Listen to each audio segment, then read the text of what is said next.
Et oui, comme je le disais à l'entame de cette émission, nous allons parler aujourd'hui d'hermaphrodisme. L'hermaphrodisme qui se définit par la présence chez un même individu d'un tissu ovarien et d'un tissu testiculaire, tout simplement pour dire que l'individu peut avoir les deux sexes. Souffrez qu'elles ne viennent pas ici à visage découvert, nos invités du jour, et nous allons leur attribuer des pseudonymes. Ashley et Lorraine sont nos invités du jour. Je vais vous demander de vous lever tout de même pour les accueillir, les applaudir, afin qu'elles puissent en toute confiance s'installer sur le plateau de ce midi.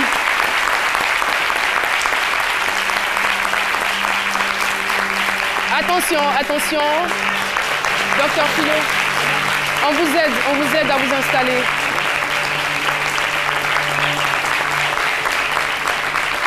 Merci beaucoup, public de ce midi, vous êtes formidables. Alors, Ashley, c'est la grande sœur, et Lorraine, la petite sœur. La grande sœur, elle a 31 ans et la petite, 22 ans. On est très heureux de vous recevoir sur le plateau. Nous sommes de tout cœur avec vous et nous espérons qu'au sorti de cette émission, pourquoi pas, une solution sera trouvée à votre problème. Il faut dire que vous êtes des sœurs, comme je l'ai dit, et Ashley, vous êtes commerçante. Et Lorraine, vous êtes élève. Alors, je vais vous demander à vous, la grande sœur, dans un premier temps, comment est-ce que vous vous êtes rendu compte que vous aviez un problème? Bon, c'est depuis l'âge, lorsque j'étais encore toute petite. C'est là, bon, on a eu ce cas-là. Et là, d'abord, j'ai eu un accident où lorsque je suis tombée sur une bouteille qui m'a éventré le ventre, alors les intestins ils étaient dehors. Donc lorsque je suis arrivée au CHU de Treichville, c'est là que, après l'opération, le docteur a parlé à mon papa que vraiment je souffrais de cette sale maladie. Mais qu'est-ce que qu'est-ce que le docteur, le médecin a dit à votre papa au juste? Il lui a dit, si elle grandit avec cette maladie, elle aura honte. Donc, en tout cas, soignez-la pour qu'elle puisse grandir avec ses camarades normalement. Votre papa était-il conscient de ce fait? Oui. Il le savait, avant même l'accident? Bon, avant l'accident, là, il ne savait pas encore. Mais c'est quand nous sommes quittés au CHU qu'on lui a dit. Étant là-bas, ils lui ont dit. Donc il a dit que bon, il allait voir sa soeur et puis chercher comment faire pour aller me faire soigner en Europe. Mais avant cela, je veux dire avant cet accident qui est venu révéler qu'il y a quelque chose qui n'allait pas, comment est-ce que vous avez vécu? Est-ce que vous avez vécu dans la peau d'un petit garçon ou dans la peau d'une petite fille? Bon, moi, vraiment, je vivais dans la peau d'une petite fille. Parce que je n'avais pas d'amis garçons, je marchais avec mes camarades. Vous marchiez avec vos camarades, vous étiez tout le temps avec des filles et les parents vous habillaient comme une fille? Non. Comme des hommes. Ils vous habillaient comme un petit garçon au départ, ils ne savaient pas. Je veux dire, et coïncidence pour coïncidence, le jour de votre accident, ça a été un grave accident, hein, il faut le dire. Ce jour-là va naître votre petite sœur, Lorraine, qui a aujourd'hui 22 ans. Est-ce que vous avez une explication à cela? Bon.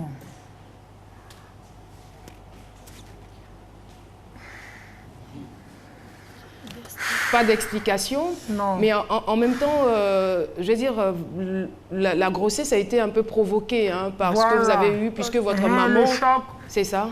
Ok. C'est ce qui a provoqué l'accouchement mère, précipité. Voilà. Alors, Lorraine, ça va? Oui, ça va. Ça va bien, vous allez à l'école, hein? Oui. Vous avez un cursus normal, on peut le dire ainsi. Bon. Et vous vous sentez comment dans votre peau? Dans ma peau, bon, au fait, lorsque ça a commencé, il n'y a pas de problème avec d'abord des amis. Ceux qui ne savent pas, bon, ce sont des amis que j'ai rencontrés il n'y a pas longtemps. Mais je suis née de cela.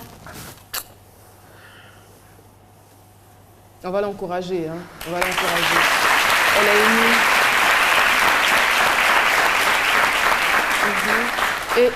Et Lorraine, quelque chose de grave, c'est que malheureusement, vous n'avez pas connu votre papa puisque 3 mois après votre naissance, votre papa va décéder. Donc, vous ne l'avez pas connu, vous avez grandi, on va dire, avec maman et vos sœurs et vos frères.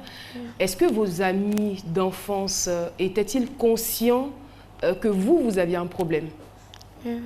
Ils étaient conscients, ils connaissaient la maladie. Ils étaient conscients de ce que vous aviez. Et vous, comment vous le viviez? Est-ce que vous étiez un tout petit peu fatigué des moqueries des uns et des autres ou pas? Oui. Parce que lorsqu'un jour, mes amis prenaient ça pour me insulter. Qu'est-ce qu'ils disaient? Des fois, ils me donnaient un surnom. C'était quoi le surnom? PD. Voilà. Bon, ils prenaient taper une drogue, croquette, il faut quitter devant moi. Mais j'étais comme ça. Mais, je n'ai pas pris ça au sérieux parce que je me suis dit que non, que je suis née avec cette maladie. Je n'ai pas demandé à Dieu. Mais si Dieu a voulu que je vienne comme ça, c'est qu'il sait. Voilà. Et vous le rapportiez souvent à maman?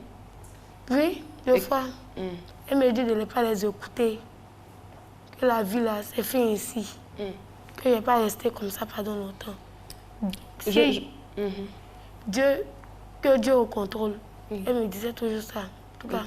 Et vous avez des frères et sœurs, hein, il faut le dire. Oui. Qui, eux, ils sont comment? Ils ont la même chose ou Non, ils sont normaux. Tout est normal chez eux? Oui, ils sont normaux. Les frères et sœurs sont normaux. C'est nous deux qui avons cette maladie. Est-ce que vous avez eu à échanger là-dessus? Vous êtes allé voir en tant que petite sœur votre grande sœur pour lui demander comment est-ce qu'elle vit la chose, tout ça? Non. Non? Vous le prenez comme ça? D'accord. Philo? Oui, je voulais savoir, vous disiez tantôt que vous, lorsque vos amis se moquaient de vous, voilà, vous disiez que c'est affaire de Dieu. Mais sur le champ, quelle était votre réaction? Je pleurais. Et vous insultez, vous pleurez seulement? Alors, parlons donc d'intimité. Avez-vous déjà été dragué par des hommes? Je veux bien m'adresser à la grande sœur d'abord. Oui. Les hommes vous draguent? Mais de toute façon, vous êtes une go bien en forme, avec tous les arguments, tout ça, donc c'est normal en fait. Et c'est quoi votre réaction quand ils vous draguent? Bon, ils viennent, me demandent comment tu t'appelles. Je leur dis le nom n'a pas d'importance. Ils me disent, je peux avoir ton number. Je dis non, c'est pas possible. Je veux t'inviter. Je dis non, pas possible. Pourquoi? Rien. Vous n'avez jamais eu d'aventure? Hein? Jamais. Pourquoi? Bon, avec la maladie là, je ne pouvais pas avoir d'aventure avec un homme. Donc, je suis restée comme ça.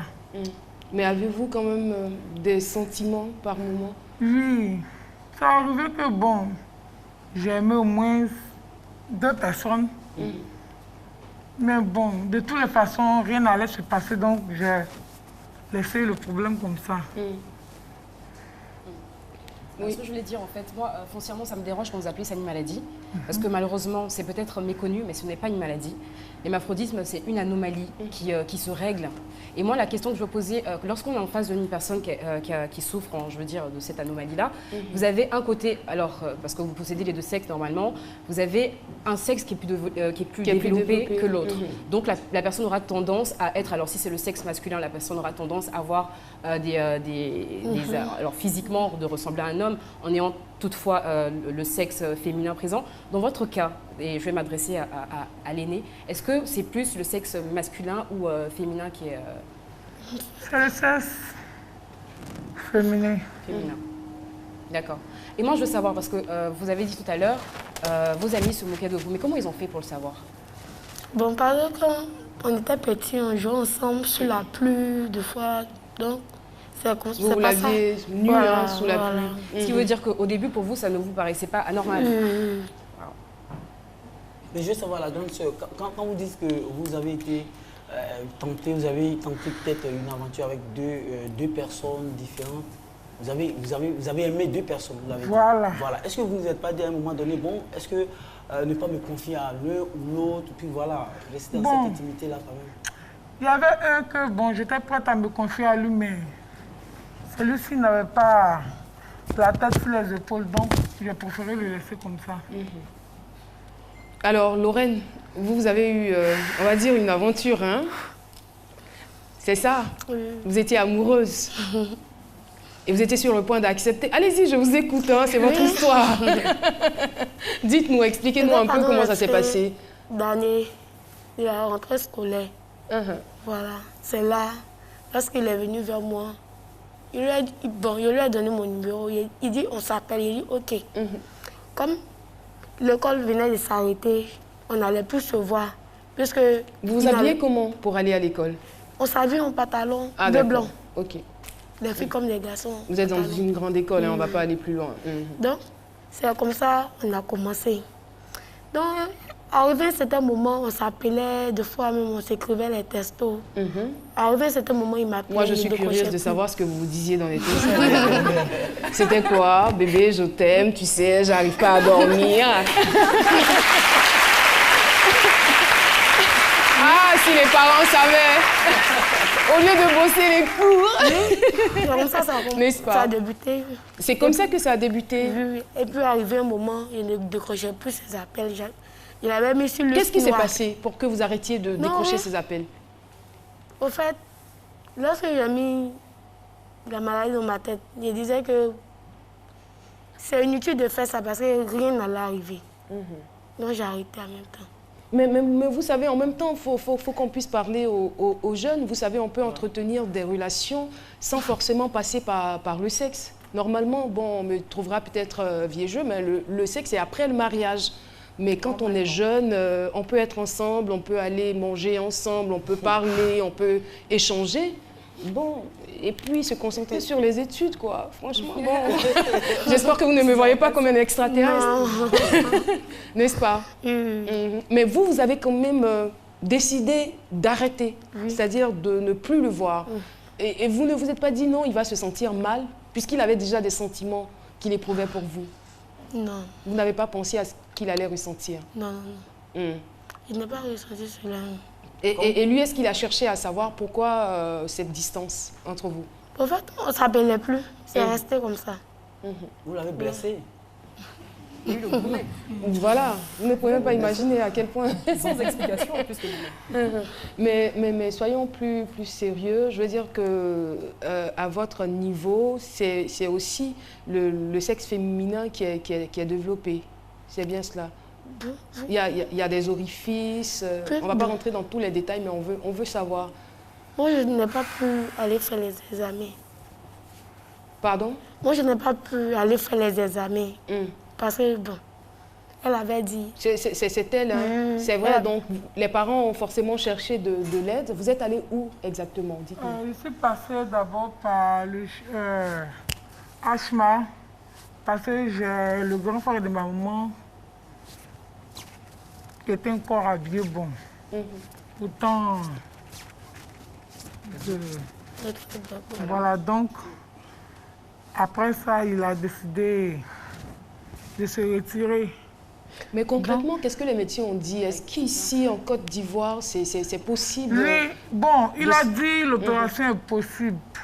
Mais ici, il y a beaucoup de si risques. on fait l'opération, je dois me mettre dans la tête que parce que ce n'est pas toute femme qui fait des enfants. C'est tout. Vous avez vos menstrues? Vous avez vos menstrues? Bon, quand les fins du mois arrivent, en tout cas vraiment, mon bas-ventre, ça me fait très, très, vous avez très mal. Il n'y a pas d'écoulement de sang? Non, pas du tout. Ça me mais vous ressentez... après, Et la douleur peut durer combien de temps? Voilà, la douleur est forte. 2 semaines, 1 semaine. 1 à 2 semaines. Pareil pour vous aussi? Non, pour moi, 5 jours après, ça passe. 5 jours, ça passe. Moi, Non, 5, 4, ça passe. C'est quoi? C'est une douleur atroce ou c'est une douleur soutenable? Vraiment, c'est au niveau du bas-ventre. Tu as l'impression que là, tout se contracte. En tout cas, vraiment, ça fait mal. Comme une plaie. Comme une plaie. Est-ce que ça vous empêche de vaquer à vos occupations? Oui, deux Bon, fois. souvent. Des fois. Mais je veux dire, à côté de tout cela, c'est vrai que la grande sœur est allée à l'hôpital et jusqu'à présent, pas de solution. Mais en dehors de l'hôpital, est-ce que vous avez cherché de l'aide ailleurs?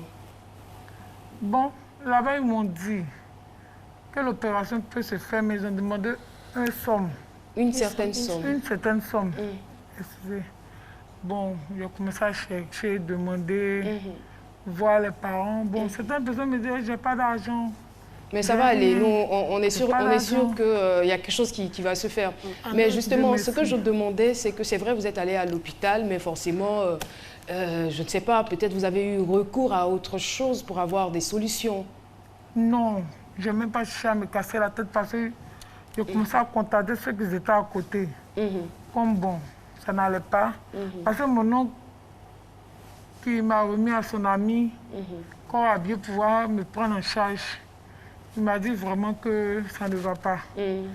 Voilà. Lorraine, vous avez cherché de l'aide ailleurs? Non, non. Enfin, quand je dis ailleurs, je veux peut-être faire allusion, peut-être à la religion, à la prière, tout ça. Nous sommes partis à l'église aussi.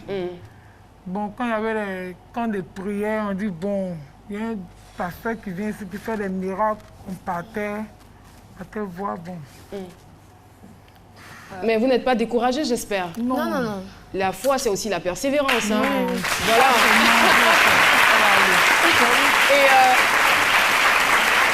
Et qui sait, peut-être que votre présence sur le plateau est la résultante ou la somme de toutes les prières que vous avez adressées à Dieu et que peut-être une solution soit trouvée.